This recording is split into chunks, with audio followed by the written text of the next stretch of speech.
नमस्कार मित्रांनो, मी आहे श्रीधर आणि जी के जोके या यूट्यूब चॅनलवर तुम्हा सर्वांचं स्वागत करत आहे.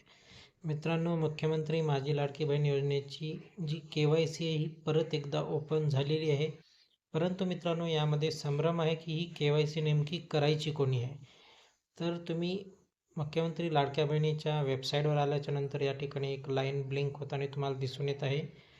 यावर स्पष्ट दिलेलं आहे की ही KYCची संधी फक्त त्या लाभार्थ्यांना आहे ज्यांच्याकडून KYC करताना चुकीचे पर्याय निवडण्यात आले होते. म्हणजे चुकीचे पर्याय कोणते मित्रांनो?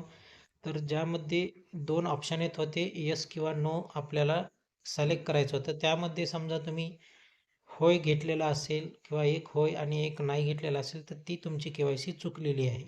तर त्या ठिकाणी तुम्हाला दोन्ही देखील हे नो घ्यायचं होते, हे तुम्हाला मी दाखवून देत आहे. हेच ते पर्याय होते ज्यामध्ये तुम्हाला दोन्ही नो घ्यायचं होतं मित्रांनो, नाही म्हणून सिलेक्ट करायचं होतं.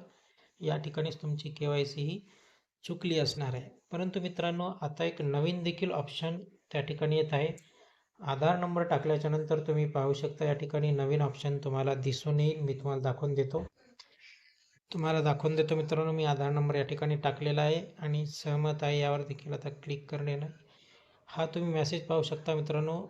असा एक मेसेज येत आहे एररमध्ये, हा आधार क्रमांक KYC दुरुस्तीच्या यादीमध्ये नाही.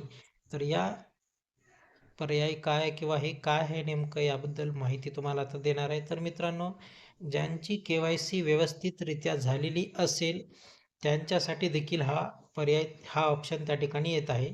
आधार नंबर टाकल्याच्या नंतर जर तुमची KYC व्यवस्थितरित्या झालेली आहे, हप्ते देखील सुरळीत येत असतील, परत तुम्ही KYC करण्याचा प्रयत्न करत असाल, तर हे ऑप्शन किंवा ही लाईन तुमच्यासाठी त्या ठिकाणी येणार मित्रांनो. त्यामुळे तुम्ही KYC करण्याचा प्रयत्न करायचा नाही.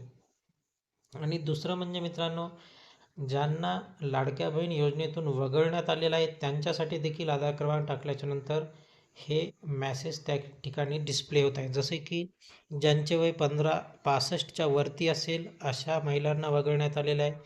त्याचबरोबर ज्यांच्या घरामध्ये 2पेक्षा अधिक महिला लाभार्थ घेत असतील अशा महिलांना देखील वगळण्यात आलेलं आहे. किंवा जे दुसऱ्या कोणत्या योजनेचे पैसे घेत असतील, जसे की PM किसान योजना असेल किंवा श्रावण बाळ योजनेतील जे महिला असतील ज्यांना पेन्शन येत असेल, अशा महिलांना देखील आधार नंबर टाकल्याच्या नंतर हे मेसेज त्या ठिकाणी दिसून येत आहे. त्यामुळे मित्रांनो, त्या महिलांसाठी आता कोणताही पर्याय नाही. त्या महिलांना KYC करता येणार नाही. ही KYC देखील त्यांच्यासाठी करता येणार नाही. फक्त ही KYC त्याच महिलांना करता येणार आहे जे तुम्ही सुरुवातीला एक ब्लिंक होणारी लाईन दाखवून दिली होती. त्याच महिलांसाठी ज्यांची KYC करताना चूक झाली होती अशाच महिलांना ही KYC करता येणार आहे. बाकी कोणत्याच लाभार्थ्यांना ही KYC करता येणार नाही मित्रांनो, हे तुम्ही पक्क लक्षात घ्यायचं आहे.